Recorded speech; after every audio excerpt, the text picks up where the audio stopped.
Hey guys, welcome to Solar ReacTalk. Today I'm going to be reacting to the Orks of the Warhammer 40k universe made by the Templin Institute.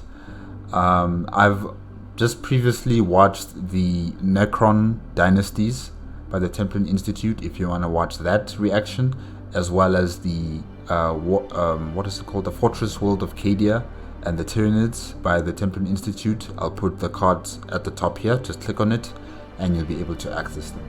Okay, let's start. 3, 2, 1, go.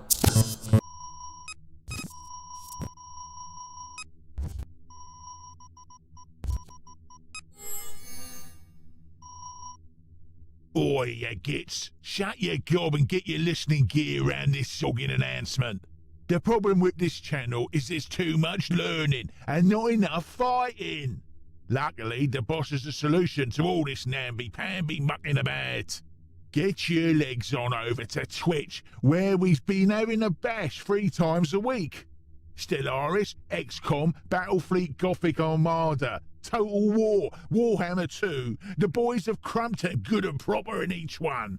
Don't be a nothing but a stinking digger knob. Join the Templin the Templin Insta. Join them Templin brain boys on Twitch.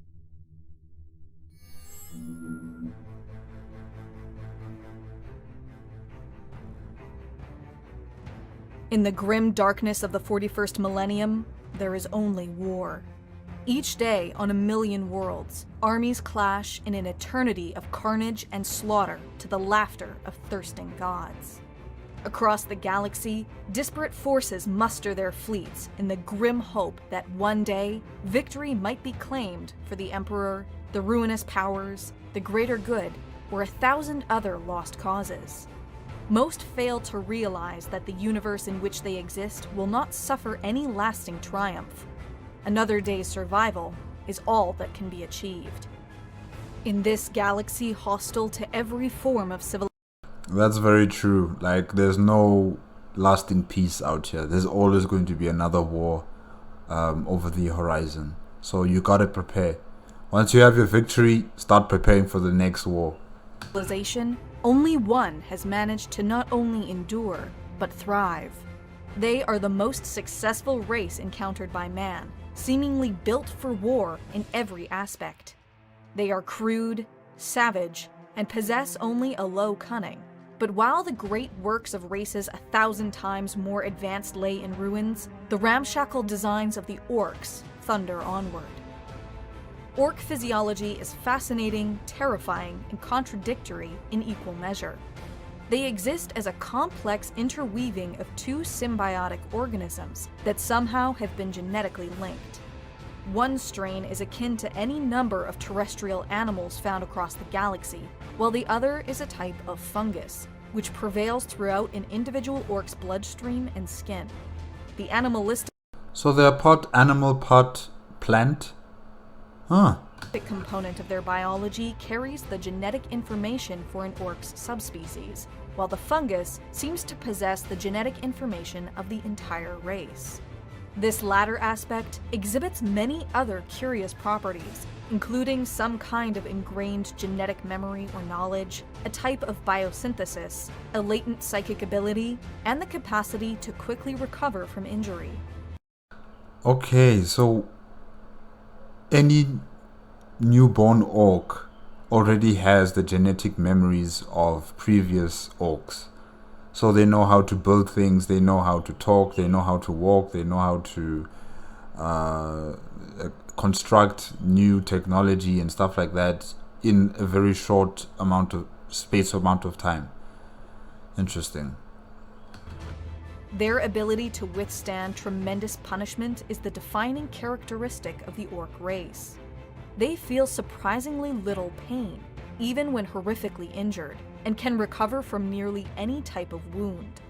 Orcs that have been literally cut apart have been known to survive when stitched back together, and beheaded orcs, whose heads were then attached back on their own or another's body, have been able to fully recover as well.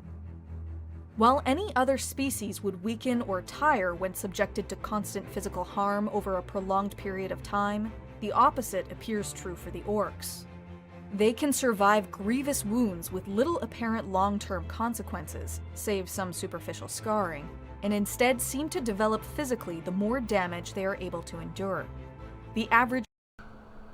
Okay, that is weird. So, the only way for them to grow is by entering into combat? That's crazy. That's crazy. Orc stands much taller than a man, although their typical hunched stance makes this not readily apparent. Orcs will grow all their lives, and a particularly skillful orc will continue to become larger and stronger until they are beaten or killed. Orc reproduction remains barely understood, but revolves around a kind of fungal spore. If left undisturbed, entirely self-sufficient communities of orcs can arise from these spores years or even decades after their predecessors were defeated or driven away. Like the extragalactic... Wait, who produces these spores? Is there a female orc? I haven't seen any. So, how do the spores emanate from them so then they can be planted and then... Yeah. Tyranids, the orcoid race resembles an ecosystem composed of various subspecies arranged in a brutal hierarchy. Colloquially, these component species are referred to as greenskins. The first and least complex form of orc life to gestate are squigs. Squigs are themselves comprised of various subtypes used by higher forms of orc life for nearly every purpose. Oil squigs secrete a viscous black lubricant used to keep orc machinery functioning. Mending squigs can be used to suture limbs back in place, while facebiter squigs are little more than ravenous drooling mouths on legs and kept by orc warlords as a symbol of status. Other forms of squig life include parasite hunting squigs, bag squigs, and the rare and bizarre squig pipe, utilized as a musical instrument. The most common squig is the eaten squig, a limbless blob that feeds on orc refuse, which is in turn consumed by higher orc species. Feared above all is the squigoth, which range in size from that of a main battle tank to the titans used by the Collegia Titanica. Next to emerge are snotlings. Far too scrawny and weak to bear weapons, and lacking the violent tendencies of their larger brethren, snotlings instead cultivate the large patches of fungi that spread wherever orcs multiply. They provide food, drink, and medicine to the orc race, and possess a... Wait, they need medicine? For what? For what? They can regenerate. What do they need medicine for? natural affinity for squigs, which they raise and then train. In battle, a snotling's only use is that of ammunition, fired from a cruel device known as the shock attack gun. Immediately above the snotlings in the greenskin hierarchy are the Gretchen, or grots. Of all the orc subspecies, they display the greatest capacity for cunning. They are fast learners and quick to spot an opportunity or weakness. Within any orc tribe, most serve as laborers, scouts, thieves, or even assassins. The Gretchen's instinct for self-preservation borders on a rudimentary sixth sense, although this is often not enough to prevent them from being forced into serving as living shields, minesweepers, or emergency rations. The above-average intelligence of Emergency rations? Does that mean they eat them too? So they eat squigs and Gretchen. Okay. What about the snotlings? Are they also being eaten by the orcs or... Oh. The Gretchen has led to the emergence of an underground economy within their normally orc-dominated society. Many Gretchen operate their own black market businesses, selling fungus beer, roasted squigs, or gambling enterprises.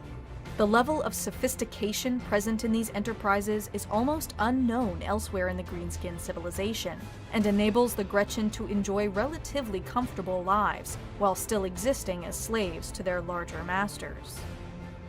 These subspecies endure a symbiotic relationship with their orc overseers, trading menial tasks in exchange for protection. Within the orcs themselves, the social hierarchy is straightforward and brutal.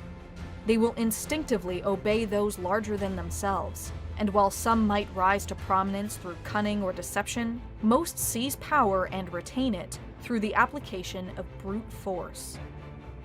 At the head of every orc horde is a war boss or warlord, typically the biggest and meanest of his kind, who has risen through the ranks to primacy by winning battles and killing any other challengers.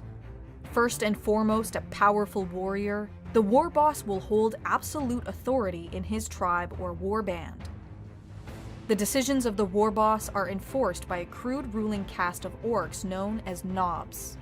A type of nobility amongst the orcs by the loosest definition of the word, the knobs have earned a position of prominence due to their greater than average size and strength.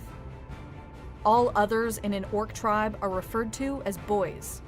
Depending on their specialty in combat, they may be known as sluggaboys, shootaboys, ardboys, wildboys, or flyboys, while any orc intelligent enough to recognize which part of a grenade is thrown once the pin is removed is known as a stick bomber.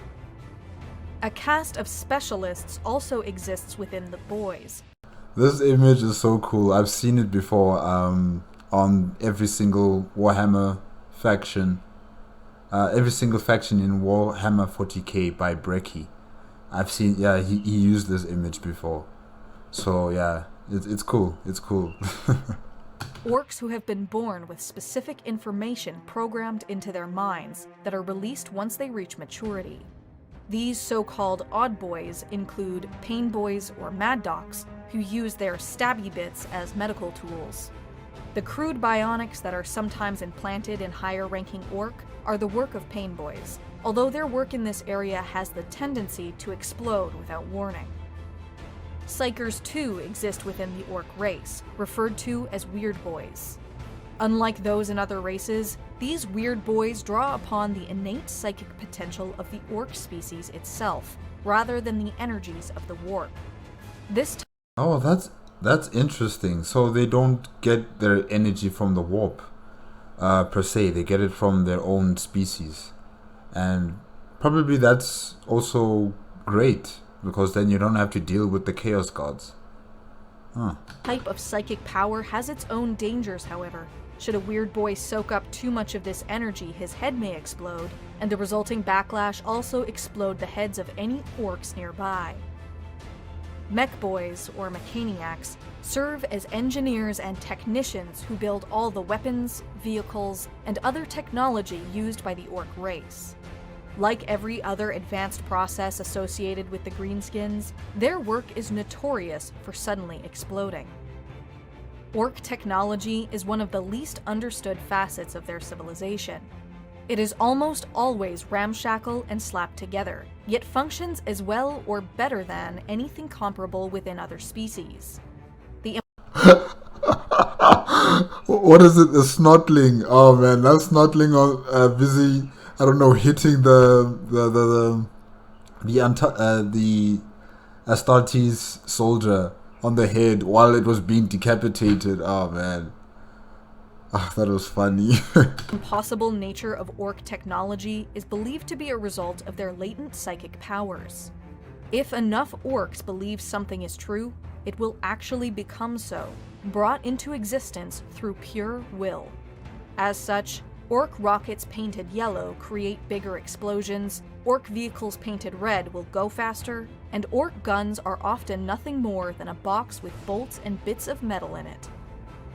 This technology, such as it is the result of a constant stream of poorly thought-out experimentation and attempts to constantly outdo the competition. It is usually as deadly to its operators as to the enemy, and countless orcs have died in the pursuit of building the biggest, fastest, or meanest weaponry. You know what I've just realized? The orcs don't need a permanent base of operations. They can produce their own food. They can produce their own tools through biological spores. They can create their technology virtually out of nothing, like in terms of their war machines, out of nothing. And if they believe in it, it will work. You know, so they don't need to create power generation units. They don't need to create a factory that produces weapons. They don't need to create a factory that creates these specific parts. They can just take trash from an ancient civilization or from any other civilization they're going up against in a battle or a war, and they can use their technology and transform it into their own orcish technology and fight with it. They don't need to have a base of operations, a planet or a station to produce any of these things. Yeah, they are superior. They are superior. Wow. This simplistic and brutal approach is reflected in every aspect of what they call culture. Questions regarding the nature of the universe that have led entire civilizations to corruption and ruin never occur to orcs in the first place. They have but one philosophy: might makes right, and not one orc has ever doubted this for a single moment. This unshakable self-belief is likely the most dangerous quality of the orcs. That is something they need to teach the Necrons. The Necrons need to have their own self-belief. They need to be taught how to have self-belief in themselves, you know. They need to be taught by the orcs on how to wage war and campaign against the galaxy. That's what the Necrons need. They need someone to give them that confidence boost, because those guys, that compared to the orcs, they're very disappointing. Really. But I digress. Let's continue with the orcs. For them, the universe is a very simple and straightforward place, free of the angst and worry that plagues most other races. Orcs have little recognition for concepts like fate or destiny, and are not frustrated when their plans fail. Instead, they just try again. That is so inspiring. That is so inspiring. You know, it's okay to fail. Try again. And if you die, don't worry. The rest of us boys, the boys and the knobs and the warlords will try for you. Will try in your stead. I like that. I really do like that. Usually in a different way after forgetting how they attempted it the first time. Never does an orc reflect on their own weakness, instead making remarkable progress through bloody trial and error. As long as an orc has someone to fight, someone bigger to tell him who to kill next, and someone smaller to abuse, he will know contentment. War and killing are their only real motivation, the one exception being the desire to possess even bigger and louder weapons or vehicles. Orcs are almost always engaged in a torrent of bloodshed and mindless violence, sometimes against the other races of the galaxy, but typically amongst themselves. Usually these conflicts are smaller scale or localized, and never develop beyond random outbursts of violence and looting. Sometimes, however, should a particularly skilled war boss achieve a string of successes, orcs will flock to his banner to share in his victories. Once this orc population reaches a form of critical mass, a WOG might be declared. Part military campaign and part migration, a WOG is a war on an apocalyptic scale. Orcs beyond counting swarm from one continent to the next, and eventually from world to world. As tales of the WOG spread, more orc clans will rush to join, while any potential challengers are either defeated and their clan subsumed, or they will take control of the WOG themselves. As this campaign gains more and more momentum, the disparate clans within grow more unified until they represent an unstoppable force on the galactic stage. These WOGs rarely possess any clear objective, seeking only to unleash as much carnage as possible across the universe. Wait, when she said, okay, I know the objective of this WOG. It's just to create war. That's their objective. Because the orcs love war. They live war. They breathe war. So that's the objective. Just to create more carnage and destruction. That's the objective, guys. Within orc culture, a WOG is the ultimate expression of their twin gods, Gork, who is brutal but cunning, and Mork, who is cunning but brutal. While they may seem identical to outsiders, Gork is said to be the god of clobbering, smashing, and killing, while Mork is the god of clobbering, smashing, and killing, while an enemy's back is turned. Orks exist in every corner of the universe, and there is no environment too extreme for them to not only survive, but flourish. They have been discovered on toxic death planets, depressurized orbital platforms, drifting ice floes, irradiated asteroid fields, inside corrosive swamps, or on lightless nightmare worlds seething with horrific predators. Even in the bombed-out remains of planets subjected to exterminatus, orks can sometimes be found, and there are rumors of ork enclaves hidden within the Eye of Terror itself. These holdings vary from pirate outposts. Not only do they thrive on war, but they are extremely adaptable. They can live in space, they can live on any dead world, any toxic world. Like, you can't stop these guys. Now I understand why the Imperium of Man says they're the most successful race in the galaxy. Truly. They are successful. Unlike the Necrons with their own situations, and the Tyranids coming in very slowly, these guys, they're everywhere. They're everywhere and they're having fun. They're cool. That prey on merchant shipping, to system-spanning orc empires inhabited by tens of trillions of greenskins. These are normally divided into clans and tribes. Clans are massive groups of orcs who share an enduring philosophical viewpoint on greenskin life, while tribes are much less stable, constantly breaking apart and reforming. A single tribe might include orcs from many different clans, but for the most part, an individual orc's allegiance is to his war boss above his clan. While it can be difficult to distinguish all the orc clans, generally there are 6 that are truly widespread and found in almost every tribe in the galaxy: the Bad Moons, Blood Axes, Death Skulls, Evil Suns, Goths, and Snakebites. It is the dream of every aspirant war boss to one day unite the clans and tribes and usher in an even greater era of slaughter across the galaxy. Many have come close: Clawjaw, the mighty mangler of Bork, Tuska, the demon killer, Snagrod, the arch arsonist, and Nazdrag Ugg Erdgrub. Above them all, however, is the self-proclaimed prophet of the Wog, known to the Imperium as the Beast of Armageddon, Gazgul Mag. This guy is huge. And those horns, that's crazy. Uruk Thraka. The single most influential orc in the galaxy, Gazgul Thraka believes himself to be the instrument of Gork and Mork, destined to lead the greatest Wog of all time. This is, in part, due to the work of Mad Dog Grotznek, whose cybernetic enhancements have supposedly allowed Thraka to speak to the great green gods of the orcs directly. Again and again, Gazgul has unleashed his followers against the Imperium of Man, or come to the aid of the Octarius Empire in their fight against the Tyranids. But as the time of ending approaches and the great rift of chaos spreads across the galaxy, it is clear that Gazgul Thraka has his sights on a higher calling.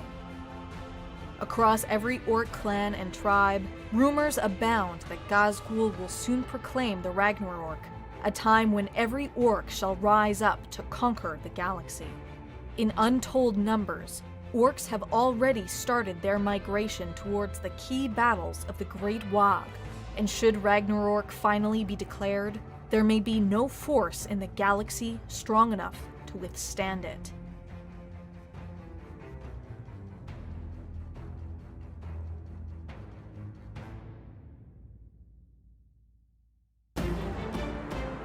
The Templin Institute investigates alternate worlds and realities.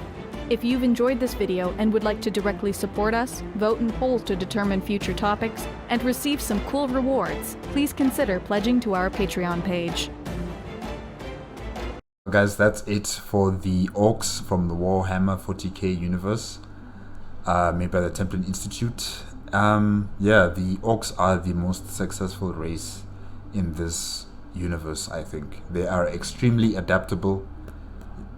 They are born from spores that also have the availability to create a food substance for the orcs, tools for the orcs to use in terms of the squigs and the snotlings, and also the gretchens are also food for the boys, the knobs, and the war boss. So really there are a self-sustaining civilization, not civilization, but species, yes.